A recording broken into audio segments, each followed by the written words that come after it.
It can't be that friggin' hard, right? Getting healthy, being healthy, staying healthy.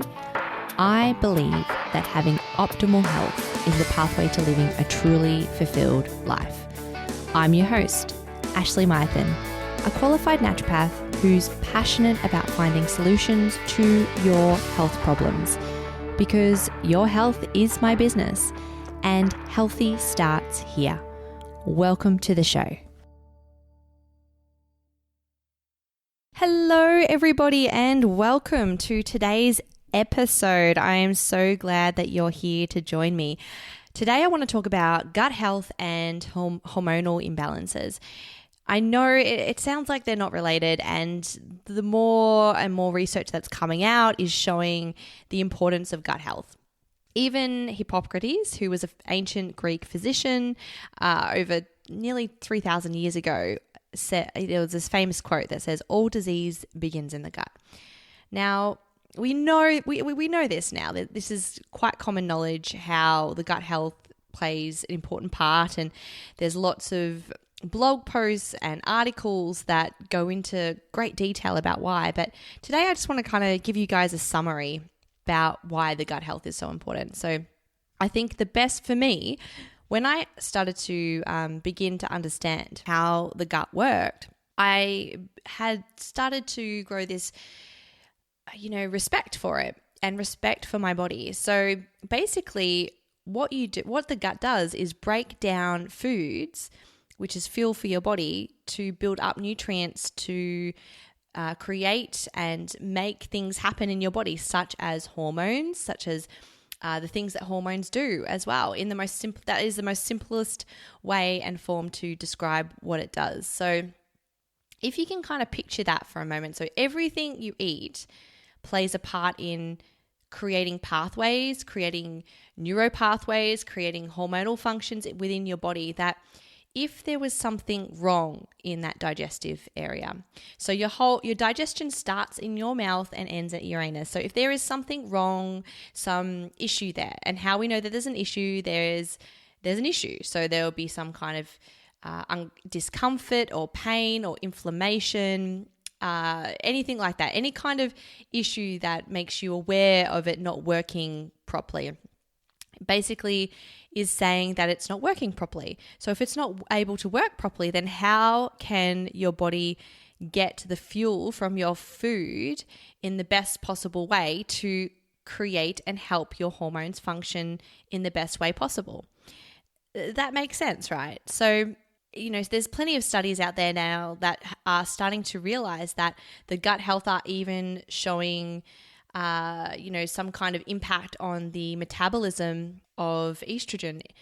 In fact, certain probiotics, good bacteria, can help metabolize estrogen. So if there's a imbalance there, your estrogen may not be metabolized and used properly, and basically creating that imbalance there. In fact, another study showed that, within, women who are constipated, they are more likely to have higher rates of estrogen. And so that causing that, estrogen excess type picture. And what's happening there is that when we don't have a bowel motion every day, basically, the stool, this excrement is what the body no longer needs. So if we're having constipation, which meaning that there's, we're not able to let that toxic waste go, then we're going to reabsorb that. And in that toxic waste are things like excess hormones and all these kind of byproducts that we no longer need. So it's really, really important to think about that and support that and start with that. When you consider hormonal imbalances, I think it's really important to look at the body. And I do plenty of podcasts. There's a great one with Erica Smith that I recommend you all to listen to. She goes into a lot more detail than I will today, but the hormones are more than the hormone. It's a symphony, and that's the best way to describe it. So with a symphony, there's more than one instrument to get that beautiful sound, and that's the same with hormones. In fact, it's same with all the processes within the body. The body works as a beautiful ecosystem, and within that ecosystem are certain processes and symbiotic relationships that help it work effectively. So if there's something wrong with one of those things, it can cascade and cause a domino effect, creating issues in other areas, such as, for example, having constipation can cause excess estrogen in the body. So a good place to start is to start, connecting what you eat with how you feel. And I often talk about just starting off with a mindful food diary, just writing down everything you eat and, writing how you feel and noticing even like with your cycle, are there any fluctuations there? Another thing to start to do is to really look at your diet. Are you eating enough fiber? Are you eating as well as what you could be? And, it's not about judgment. It's just about reflection and observing in a way that helps you better yourself. So what I like to say is what a plate of food should look like is, the majority of that should be vegetables.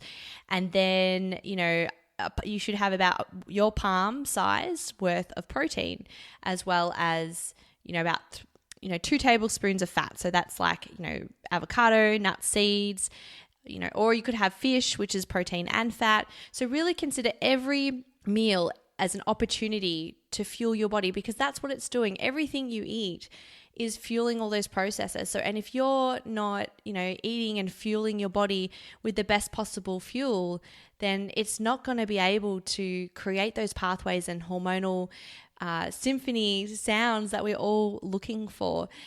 And if you're doing all those things, so you maybe, and that can be the case too. There could be other issues. If you're eating really well and all those kinds of things, but you still got gut problems, then there could be other things at play. Obviously, again, everything is connected. So it's shown that your stress response can affect the gut health as well as, vice versa.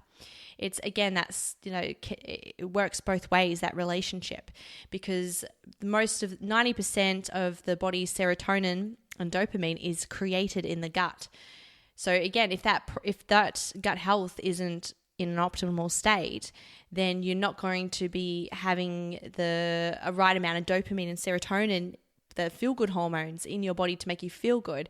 Therefore, creating a more kind of stressful a state, which then again can affect your hormones. So really taking into account that connection with your body and beginning connecting how you feel is so, so important. And knowing that the body is an ecosystem, not, just this one part that's not working properly, and trying to identify with that part, trying to look at the body as a whole, I think is a really great start to, healing and getting your body in its most optimal state.